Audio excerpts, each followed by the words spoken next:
माननीय अनुभावांच्या हस्ते संपन्न झाला। स्वच्छ सुंदर हरित व लोकाभिमुख 90 दिवसाचे अभियान आज आम्ही माननीय डॉक्टर अनुभव भोसले यांच्या मार्गदर्शनाखाली राबवत आहे। जे ठरवायचं ते करायचं या उद्देशाने मलकापूरच्या विकासाला एक अभ्यासपूर्ण दिशा देत आहे। हे केवळ अभियान नव्हे तर नव्या व्यवस्थापन व अंमलबजावणी 90 दिवसाचा अखेरीस रेखीव कार्यक्रम आहे।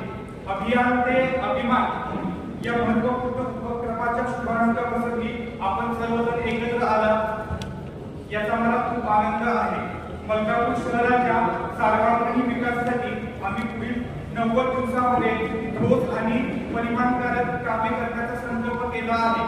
हे अभिमान केवळ योजना जीवनामध्ये सकारात्मक बदल घडवून आणणारा एक व्यापक प्रयत्न आहे। या अभियानाचे मुख्य उद्दिष्ट नागरिकांना वेळेत व सुलभ सेवा उपलब्ध करून देणे, नगर परिषदेचे कामकाज अधिक गतिमान व पारदर्शक करणे, तसेच सर्व सेवा टप्प्याटप्प्याने ऑनलाईन करणे, कर वसुलीत वाढ करून शहराला विकासाची गती देणे, तसेच मलकापूर शहराचे सुशोभीकरण सुविधा उपलब्ध करून लोकहिताचे काम करणे या अभियानाचे मुख्य उद्दिष्ट आहे। या अभियानातील प्रमुख उपक्रम आम्ही 24/7 न पाणी पुरवठा योजनेचे बळकटीकरण घेतलेले आहे। तसेच नगररचना नियोजनाच्या माध्यमातून 50 एकर जागा एकत्रित करून नवीन टीपी स्कीमचं डेव्हलपमेंट करणार आहे।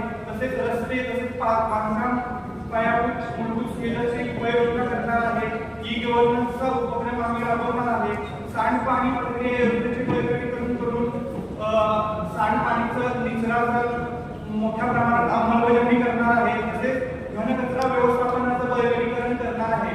ओला आणि सुका कचरा वेगळीकरण करून जो घनकचराचा जो मोठा प्रॉब्लेम आहे तो आपण या 90 दिवसाच्या विकास आराखड्यामध्ये त्याची अंमलबजावणी करणार आहे। जो उघड्यावरती जो पडलेला कचरा आहे त्याच्यावरती ही कडक कारवाई करून त्याच्यावरती सीसीटीव्ही कॅमेरे लावून ते प्लास्टिक निर्मूलन मोहीम आम्ही या 90 दिवसाच्या आहे। माझी वसुंधरा व स्वच्छ सर्वेक्षण अभियान प्रभावीपणे राबवण्याचं आमचा या 90 दिवसाच्या विकास आराखड्यामध्ये आमची मानसिकता आहे। तसेच मुख्यमंत्री रस्ते योजनेअंतर्गत मुख्यमंत्री बळीराजा रस्ते योजनेचं आज या ठिकाणी उद्घाटन भूमिपूजनाचं काम झालेलं आहे। तेही 90 दिवसामध्ये पूर्ण करण्याची आम्ही अंमलबजावणी करणार आहे। तसेच मलकापूर नगर परिषदेमध्ये सर्व विभागांतर्गत झिरो पेंडन्सी हा उपक्रम आम्ही या ठिकाणी राबवणार आहे।